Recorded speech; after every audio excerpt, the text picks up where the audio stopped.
İslamda cenk hem kanunu var. O da ayttık da. Peygamberin cenkleri kafirin cengi der ki. Onun bir öz Hudaýyň goýan kanunu var. Biadalatlyk etmeli değil. Hıyanet etmeli değil. Kafirden intikam için cenk etmeli değil. İntikam alayın deyip garaz için cenk etmeli değil. İlahi kanunları bir kanun kuşlar değil İslami cenkler.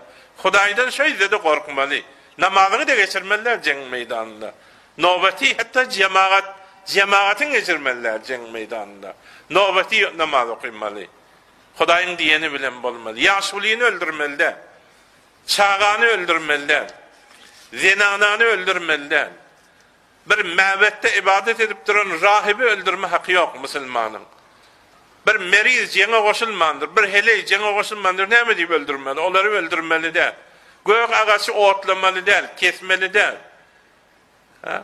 Bu atları riayet edip ceng etmeli aziz Müslüman doğanlar.